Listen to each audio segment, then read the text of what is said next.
Praise the lord. ఈరోజు దేవుని వాగ్దానము, ఆయనే మన పాపములకు శాంతికరమై ఉన్నాడు.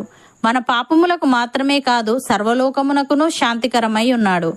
యోహాను రాసిన మొదటి పత్రిక 2వ అధ్యాయము 2వ వచనము. సహోదరి సహోదరులారా, ఈ వాక్యం మన ప్రభువైన యేసుక్రీస్తును గురించి మాట్లాడుతూ ఆయన చేసిన త్యాగాన్ని వివరిస్తోంది. ఇందులో శాంతికరమై ఉన్నాడు అనే పదం ముఖ్యమైనది. శాంతికరుడు అంటే దేవునితో మనకు శాంతి తీసుకొచ్చేవాడు. మన పాపాల వలన దేవునికి కోపం కలుగుతుంది, కానీ యేసు తన ప్రాణాన్ని బలిగా అర్పించడం ద్వారా మనకు శిక్ష రాకుండా దేవుని కోపాన్ని శాంతపరిచాడు. అదే శాంతికరుడు అనే దానికి అర్థం. ఉదాహరణకు, ఒక మనిషి ఒక పెద్ద తప్పు చేశాడు, దానికి శిక్ష వస్తుంది.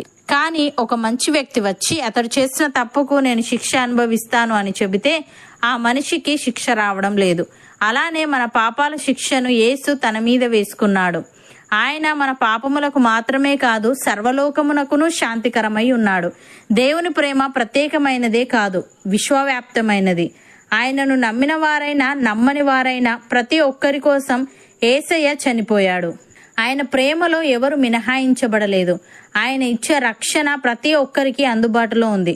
భక్తుడు ఈ విధంగా అంటున్నాడు, యేసు దేవుని కుమారుడని ఎవడు ఒప్పుకొనునో వానిలో దేవుడు నిలిచి ఉన్నాడు, వాడు దేవుని అందున్నాడు. మన ఎడల దేవునికి ఉన్న ప్రేమను మనం ఎరిగిన వారమై దాన్ని నమ్ముకొని ఉన్నాము. దేవుడు ప్రేమ స్వరూపి అయి ఉన్నాడు. ప్రేమ యందు నిలిచి ఉండువాడు దేవుని యందు నిలిచి ఉన్నాడు, దేవుడు వాణి యందు నిలిచి ఉన్నాడు. తీర్పు దినమందు మనకు ధైర్యము కలుగునట్లు దీని వలన ప్రేమ మనలో పరిపూర్ణము చేయబడి ఉన్నది. ఏలైనగా ఆయన ఎట్టివాడై ఉన్నాడో మనము కూడా ఈ లోకములో అట్టివారమై ఉన్నాము అని. ప్రియులారా, దేవుని మూలముగా పుట్టి ఉన్నవాడెవడును పాపము చేయడని ఎరుగుదుము. దేవుని మూలముగా పుట్టినవాడు తన్ను భద్రము చేసుకొనును గనుక దుష్టుడు వాని ముట్టడు. మనము దేవుని సంబంధులమనియు లోకమంతయు దుష్టిని అందున్నదనియు ఎరుగుదుము. మనము సత్యవంతుడైన వానిని ఎరగవలనని దేవుని కుమారుడు వచ్చి మనకు వివేకం అనుగ్రహించి ఉన్నాడని ఎరుగుదుము.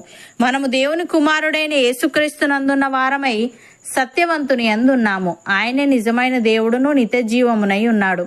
అపోస్తలుడైన పేతురు ఈ విధంగా అంటున్నాడు, మనలను దేవుని యొద్దకు తెచ్చుటకు అనీతిమంతుల కొరకు నీతిమంతుడైన క్రీస్తు శరీర విషయంలో చంపబడి ఆత్మ విషయంలో బ్రతికింపబడి పాపముల విషయంలో ఒక్కసారి శ్రమపడెను. దేవుని దీర్ఘశాంతము ఇంకా కనిపెట్టుచుండినప్పుడు పూర్వము నోవాహు దినములలో ఓడ సిద్ధపరచబడుచుండగా అవిధేయులైన వారి యొద్దకు, అనగా చెరలో ఉన్న ఆత్మల యొద్దకు ఆయన ఆత్మరూపిగానే వెళ్లి వారికి ప్రకటించెను. ఆ ఓడలో కొందరు, అనగా 8 మంది నీటి ద్వారా రక్షణ పొందిరి. దానికి సాదృశ్యమైన బాప్తిస్మము ఇప్పుడు మిమ్మను రక్షించుచున్నది.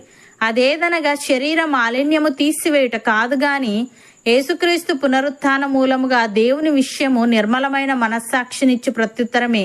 ఆయన పరలోకమునకు వెళ్లి దూతల మీదను అధికారుల మీదను శక్తుల మీదను అధికారము పొందినవాడై దేవుని కుడిపార్శ్వమున ఉన్నాడు అని. సహోదరి సహోదరులారా, గత కాలమందు దేవునికి దూరస్తులను, మీ దుష్క్రియల వలన మీ మనస్సుల విరోధ భావము గలవారునై ఉండిన మిమ్మును కూడా తన సన్నిధిని పరిశుద్ధులుగాను నిర్దోషులుగాను నిరపరాధులుగాను నిలవబెట్టుటకు ఆయన మాంసయుక్తమైన దేహమందు మరణము వలన ఇప్పుడు మిమ్మును సమాధానపరచెను. పునాది మీద కట్టబడిన వారమై స్థిరముగా ఉండి మనము విన్నట్టియు ఆకాశం క్రింద ఉన్న సమస్త సృష్టికి ప్రకటింపబడినట్టియు ఈ సువార్త వలన కలుగు నిరీక్షణ నుండి తొలగిపోక విశ్వాసమందు నిలిచి ఉండిన ఎడల ఇది మనకు కలుగును.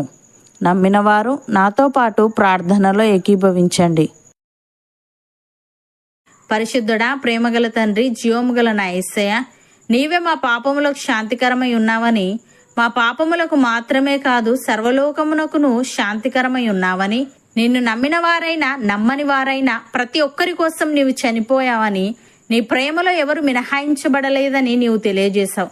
దేవా, మా ఎడల నీకున్న ప్రేమను మేము ఎరిగిన వారమై దాన్ని నమ్ముకొని నీ ప్రేమయందు నిలిచి ఉండుటకు సహాయము దయచేయమని, నీ సన్నిధిని పరిశుద్ధులుగాను నిర్దోషులుగాను నిరపరాధులుగాను నిలవబెట్టుటకు నీవు మాంసయుక్తమైన దేహమందు మరణము వలన ఇప్పుడు మమ్మను సమాధాన పరిచావు గనుక మేము పునాది మీద కట్టబడిన వారమై స్థిరముగా ఉండి మేము విన్నట్టు ఆకాశము క్రింద ఉన్న సమస్త సృష్టికి ప్రకటింపబడినట్టు ఈ సువార్త వలన కలుగు నిరీక్షణ నుండి తొలగిపోక విశ్వాసమందు నిలిచి ఉండుటకు కృపచూపమని, నీవు ఎట్టివాడవై ఉన్నావో మేము కూడా ఈ లోకములో అట్టివారమై ఉండే భాగ్యము మాలో ప్రతి ఒక్కరికి నీవే అనుగ్రహించమని యేసుక్రీస్తు నామమున ప్రార్థిస్తున్నాము తండ్రి, ఆమెన్.